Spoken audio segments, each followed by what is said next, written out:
রাজনৈতিক ভবিষ্যৎকে নষ্ট করতে চায় তাহলে ওটা উনি করবেন। আমার মনে হয় না এটার মধ্যে বাক্যবান পর্যন্তই, অর্থাৎ বাক্য পর্যন্ত, কিয়ার বক্তব্য স্টারমারে পর্যন্ত এমনিতেই চাপের মধ্যে আছে, বুঝছেন? কিয়ার স্টারমারে এখন যে নির্বাচনটা হয়ে গেছে এই যে ৫ মে, এখানে কিয়ার স্টারমারের মানে লেবার পার্টির ভরাডুবি হয়েছে। তো এখন প্রায় ৭০ জন এমপি আছে কিয়ার স্টারমারের বিরুদ্ধে চলে গেছে লেবার পার্টিরই। সো সেখানে কিয়ার স্বাভাবিক। স্টারমার চাপের মধ্যে আছে। আমেরিকার যুদ্ধটাও কিন্তু এই যে ইরানের সাথে এটাও কিন্তু ইফেক্ট করছে। তারপরে হুম, কিয়ার স্টারমার আমার মনে হয় না, আই ডোন্ট থিংক সো যে পাঠাবে। এইগুলো এমনিতেই বলেছে যে আমরা এই পাঠাবো সেই পাঠাবো। আর ধরলাম পাঠাইলো ইরানকে কিছুই করতে পারবে না। যেখানে একটা জিনিস অঙ্কে কি বলে, ম্যাথমেটিক্সে কি বলে, হুম, আমেরিকার মতো সর্ববৃহৎ শহীদ শক্তিশালী, সবচেয়ে শক্তিশালী দেশ ইরানকে কিছু করতে পারলো না। আর ব্রিটেন এসে এখানে একটু যোগ করে ব্রিটেন একেবারে যুদ্ধ পাল্টে দেবে, এটা কিছুই হবে না, এগুলো বলে লাভ নাই। আসলে হুম, এখানে সারা পৃথিবী আমেরিকার বিরুদ্ধে চলে গেছে। এখন আমেরিকার পক্ষে যদি পৃথিবীর কোন রাষ্ট্রনায়ক যদি কোনো পক্ষে কথা বলে, তাইলে ওই দেশের জনগণ ওই দেশের প্রেসিডেন্ট অথবা নেতার বিরুদ্ধে চলে যাবে। কারণ ডোনাল্ড ট্রাম্প যা করছে এটাকে বলা যায় যে মানুষের দেশে হায়েনার রাজ। এই যে দেখেন না, ডোনাল্ড ট্রাম্প মাঝখানে বড় হায়েনা, তার চারিপাশে আছে পিট হ্যাকসেট, আছে তার মেয়ের জামাই জেরার্ড কুশনার, আছে কি উৎকট, যেন বলে, হ্যাঁ, উইটকফ আছে, তারপরে মার্কো রুবিও নবীও। আছে। এগুলো সব হায়েনা। সেই জন্যই বললাম যে মানুষের দেশে হায়ানার রাজসভা বসছে আমেরিকা।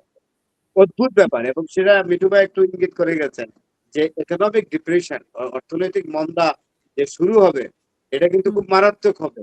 ওই যে সেকেন্ড ওয়ার্ল্ড ওয়ারের সময় ফ্রাঙ্কলিন ডি রুজভেল্টের আগের ব্যক্তি নির্বুদ্ধিতার জন্য বিরাট হয়েছিল, আপনার ইকোনমিক ডিপ্রেশন হয়েছিল, অর্থনৈতিক ডিপ্রেশন, মানে মন্দা, হুম, মহামন্দা বলা হইলো আমেরিকা। সেটাকে ফ্রাঙ্কলিন ডি রুজভেল্ট অত্যন্ত চৌকুস প্রেসিডেন্ট ছিলেন উনি, মানে নিয়ম ভঙ্গ করে ৩ বার হয়েছিলেন প্রেসিডেন্ট।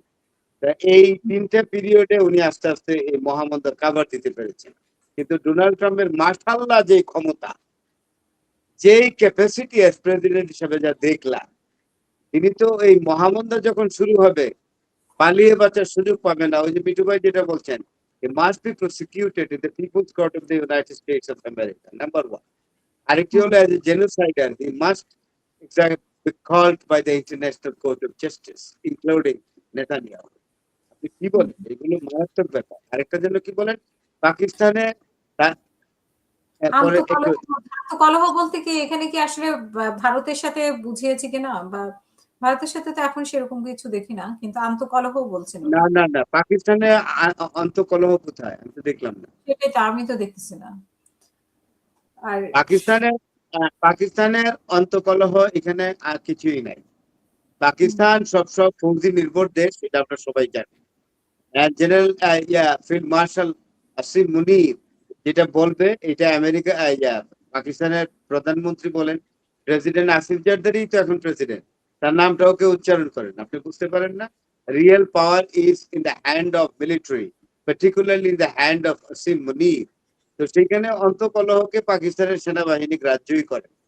যে হুম, অন্তকলহ করতে আসবে তার অবস্থা শেষ।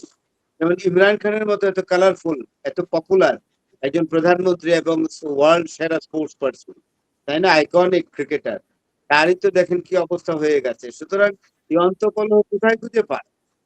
আর আসলে বেসিক্যালি পাকিস্তানি লোকদের সেন্টিমেন্টই ফৌজি শাসন পছন্দ করে বলে আমার একটা ধারণা আর কি, এটা আমার ধারণা।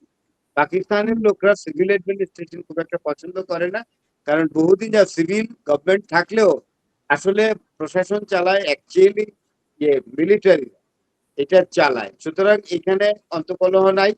Pakistan has taken a very good initiative to negotiate this battle between the war between Iran and America. এবং আমি মনে করি পাকিস্তান যেভাবে লেগে আছে, হুম। পাকিস্তানের যে টেনাসিটি, একেবারে নাস্টর বান্দার মতো লেগে আছে, এটা আলটিমেটলি এটা ইয়েও আসবে, যুদ্ধও শেষ হবে। ডোনাল্ড ট্রাম্প চায়না থেকে ফিরে আসার পরে একটা চেঞ্জ হবে পরিস্থিতি। ওই যাক, এবং আসলেই হ্যাঁ একটা চেঞ্জ হবে।